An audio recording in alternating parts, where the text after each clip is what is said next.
ladies and gentlemen. Welcome. My name is Jason Davis. This is Empower Volusia Common Sense. We're coming to you from an undisclosed location, hidden in the upper western highlands of Volusia County, Florida.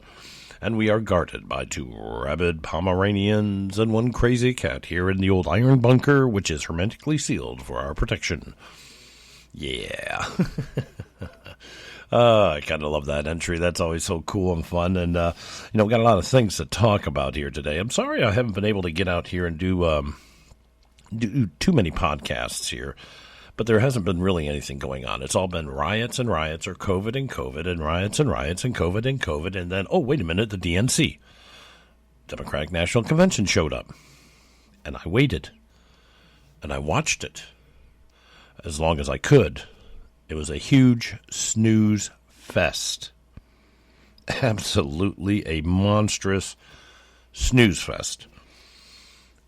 It was, for those who had insomnia, it was probably the greatest thing in the world to watch, because you could go to sleep. In 10 minutes, you were out. It was all recorded commentary about how the only thing I took away from any of it was we hate Donald Trump. That's it. There was no policies. I was waiting. There was no policy on how to deal with China. There was no policy on how to deal with the Wuhan flu. There was no policy how they were going to fix the economy, which, by the way, has been fixed, and it's just a little injured. It's not broken anymore.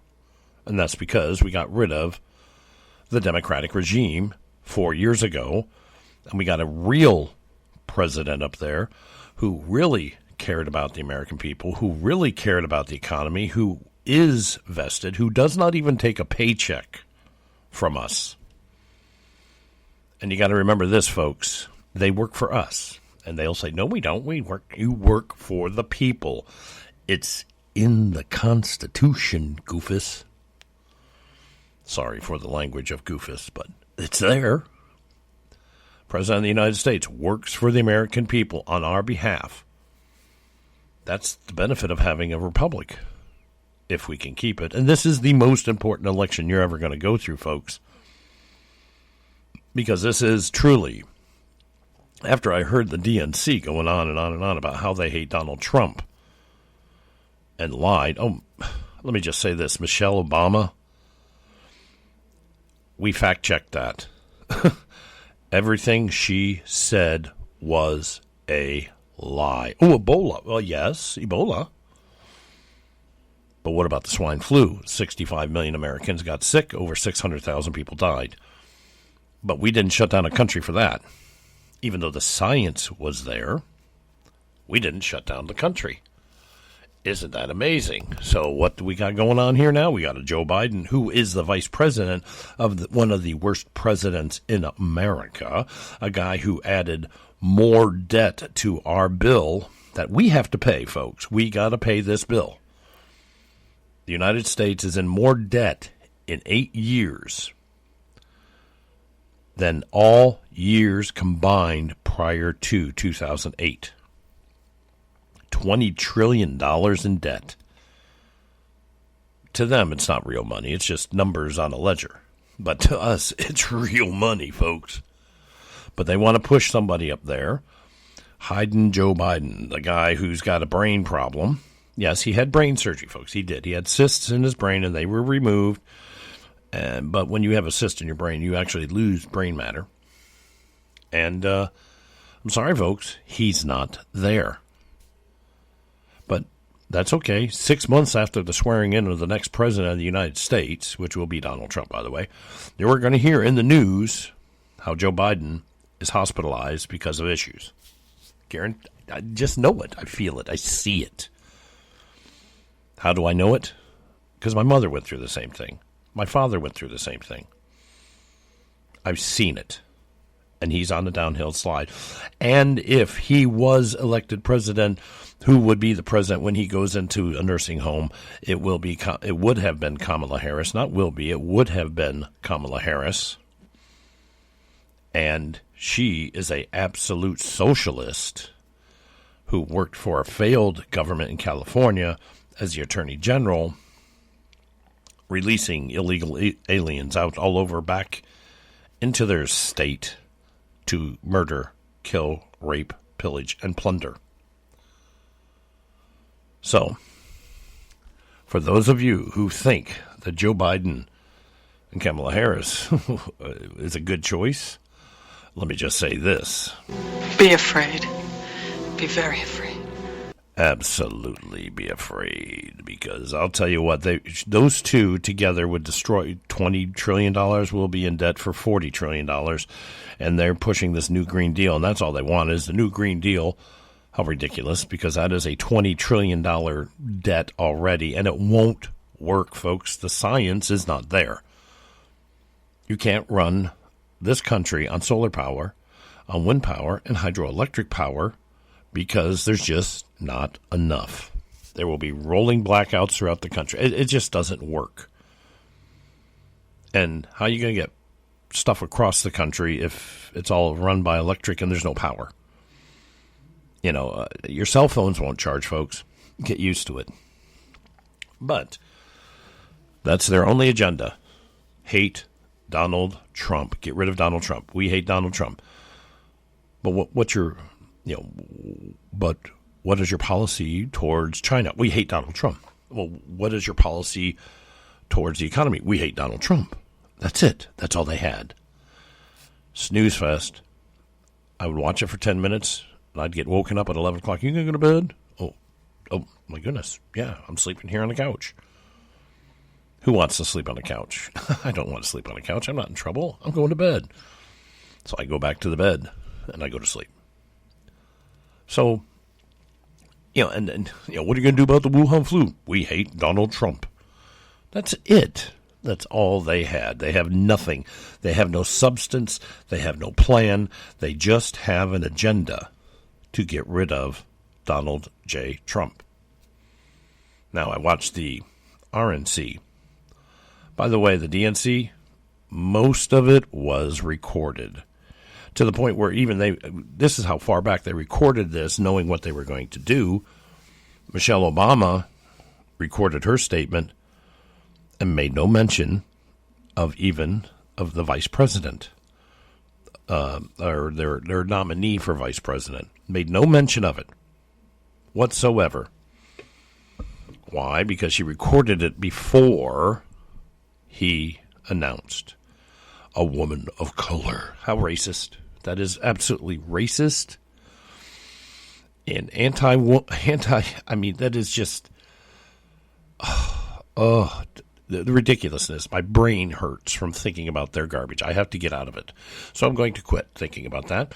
So now I'm going to think about the RNC. The RNC had their national convention just last week, because today is August 30th, and it was last week. And wow, what a change. It was just truly amazing. I mean, it was amazing how they actually had substance, and they had real people on camera, live. They had real. It was as far as production value from a person who does production. I do my my podcast. Used to be radio, but I do my podcast productions, and I also create 3D animations. And for production, you have a quality of production that you try to obtain. They hit it out of the park. It was truly an amazing, and it was actually enjoyable to watch. I could watch more than 15 minutes of it and not fall asleep. Surely you can't be serious. I am serious. And don't call me Shirley. But anyways, so there we go. And then, and of course, they told about the accomplishments, and they had more people. See, in the DNC, it was all political people. All elected officials or prior elected officials or people part of an administration. The RNC, was actually real people. Cops, firemen, nurses, nuns, people of the, men of the cloth. I mean, it was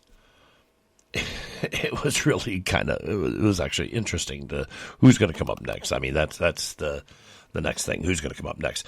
So afterwards, of course, and the previous, the DNC, they started out okay on their ratings, but the next night it's just dwindled and went to the tank. And when you're in the radio, television industry, your ratings are what you live by. You eat, breathe, work for ratings. The ratings of the DNC were horrible. Horrible. But the RNC, right up to the fourth night, was amazing. I mean, it was great. And their ratings were high.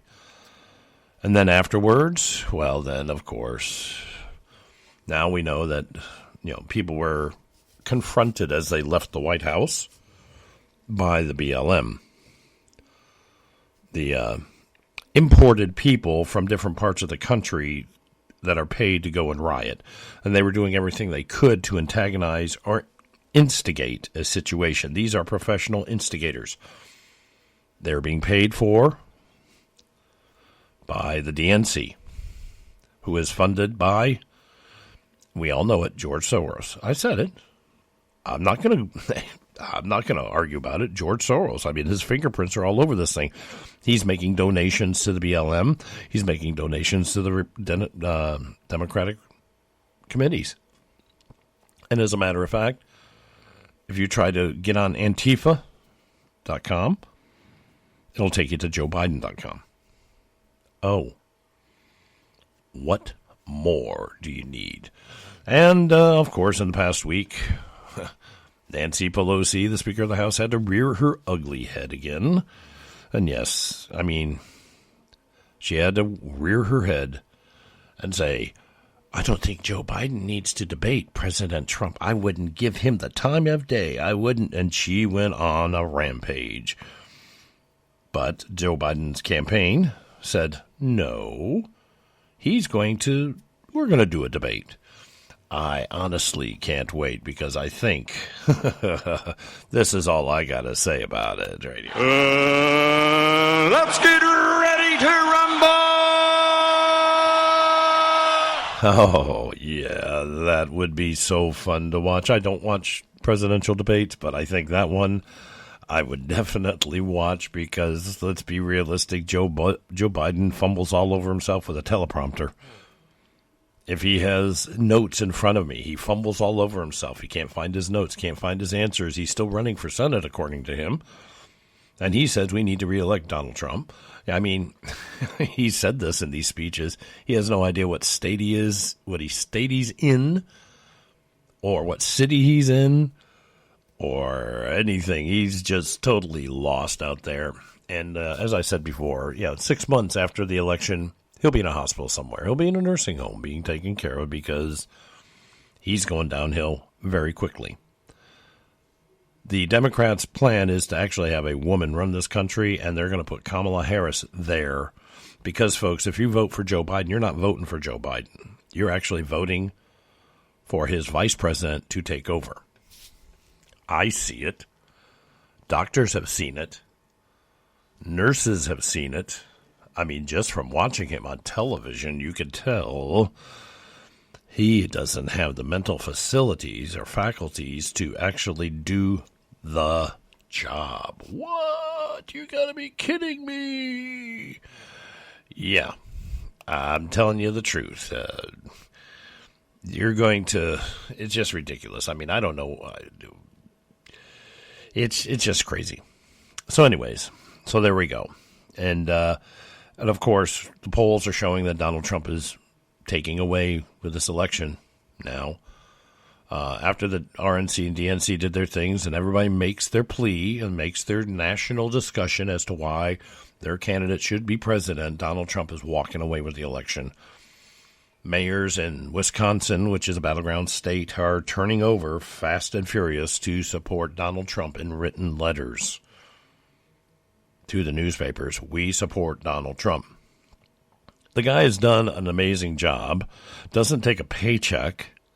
He donates his paycheck to organizations that need the money. He's donated it several times to the Veterans Administration. It's $400,000 a year the president makes. It's $400,000 a year. And he donates his money. He doesn't need the money. The guy's uber wealthy anyways. If anything, it cost him $1 billion to win this election last time.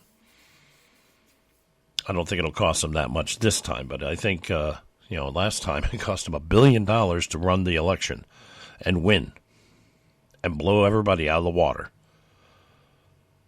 But having been in his position as the chairman of the Volusia County government, the boss of the county, the big guy, the highest elected official, I know what the guy's going through. I didn't have it on the level he does, but it was still pretty intense. And trust me, Mr. President, I feel for you, and I would do anything to help you try to get around on all this stuff. But anyways, yeah, I think it's just gonna be crazy there. Anyway, so we still got a couple of minutes here. I just wanted to touch there on that, and you know what?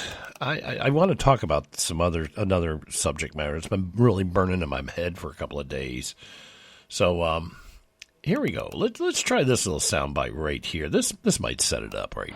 Go ahead. Make my day. And this is in reference to these rioters and what is the cause for rioting. Now, a little history of your host here, Jason Davis. I served for 6 years as a military police officer. 6 years. Now, a lot of people say, oh, you were an MP. Let me tell you something, folks. Let me tell you to you naysayers. Military Police Corps. It's a corps. We are the law enforcement. We are actually federal law enforcement. We have jurisdiction across the United States and in areas of the foreign countries. We have what they call status of forces agreements, which means I had authority in Korea to arrest people in accordance to the Uniform Code of Military Justice. In other words, if a military member was doing something stupid off post and he needed to be detained, they would call the military police officer. We had a status to go off post and collect that soldier and bring him back to post and do our investigations. I was trained to arrest, detain, and contain trained killers. Let me rephrase that for you. Everybody in the military is a trained killer. Everyone. I don't care if you're Army, Air Force, Navy, Marine. You are trained to go to war and to shoot people and to do harm to other individuals. I had to be trained better. And I do believe I was. I was trained better to deal with this. So, what we have here is my training, my skills, and my knowledge as a law enforcement officer. Because I was a badge-carrying, gun-toting, nightstick-handling, handcuff-knowing law enforcement officer. Whenever we came into a situation, and this is here's a problem, folks, and this is the problem. People are getting shot and killed. And everybody, of course, Black Lives Matter says it's the black man that's getting killed. How about this? We don't need to defund police. That's not the problem. We do not need to retrain these police, because that's not a problem either. They are highly trained. What we need to do is establish a better policy for law enforcement.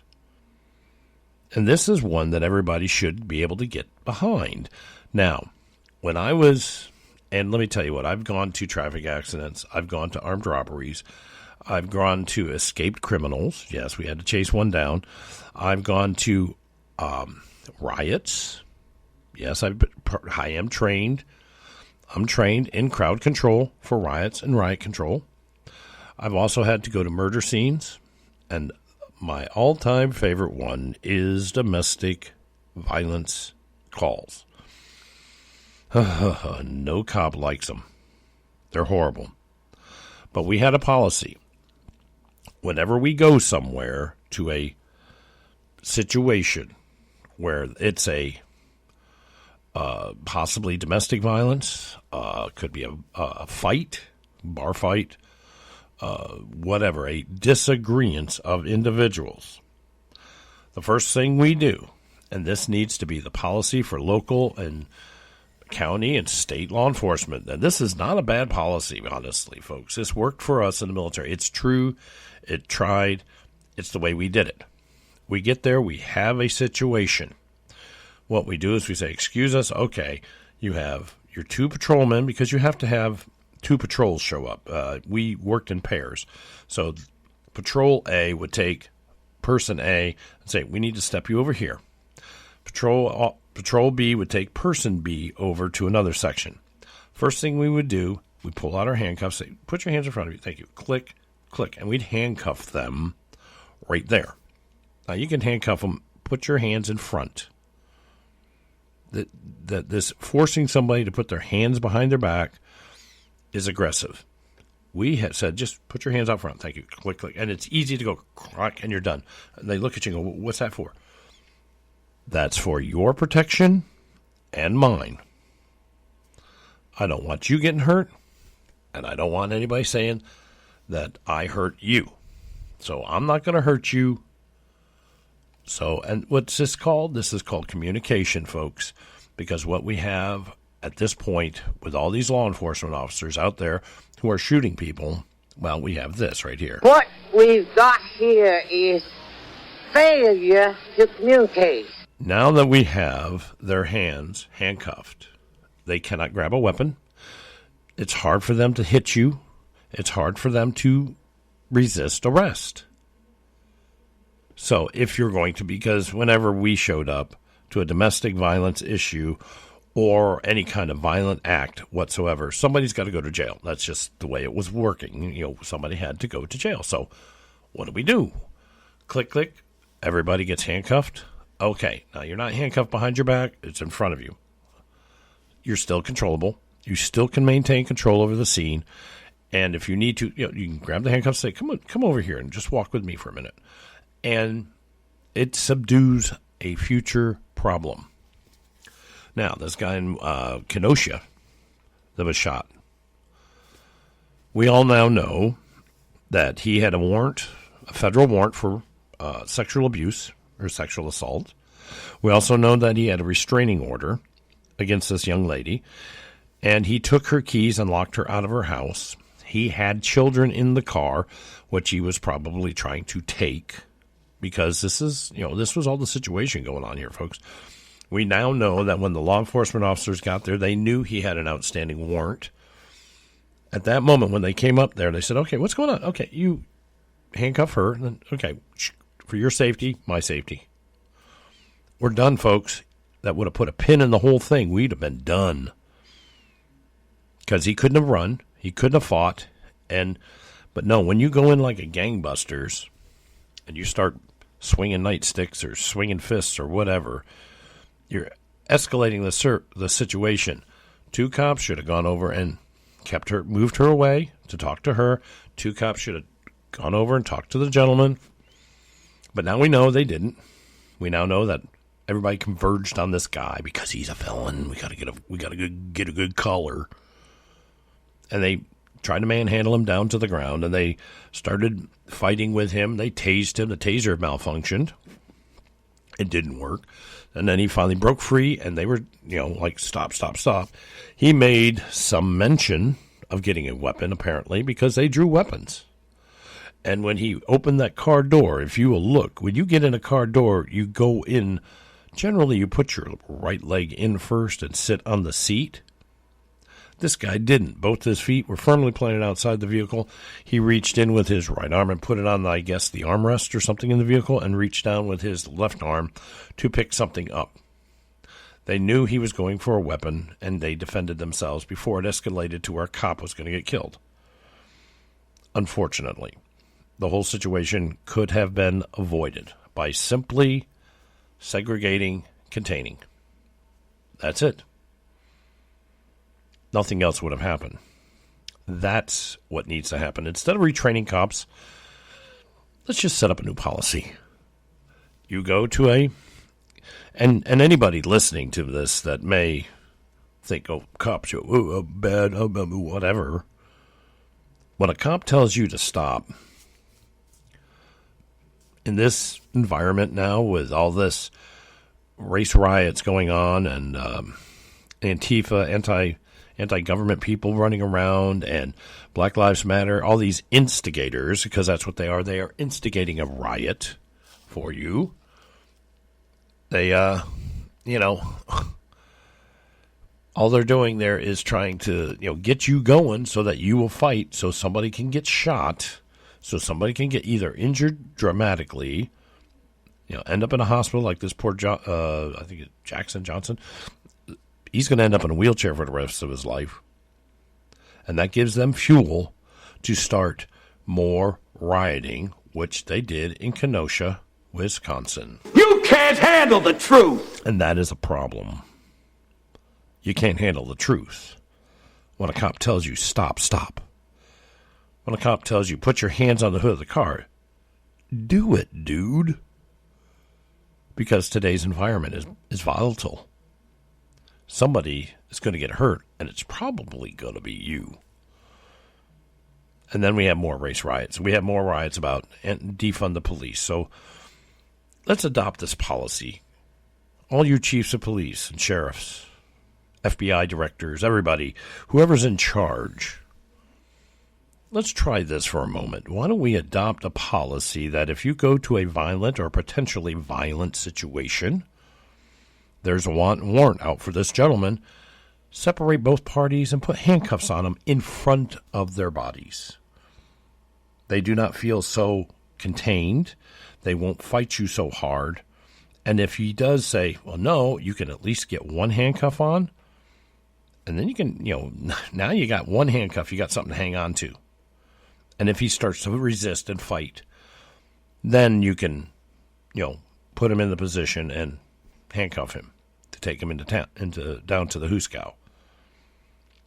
But I mean, if you just go up there the first time and just handcuff them in front of them and then say, let's go over here and talk and discuss the matter and find out what's really going on.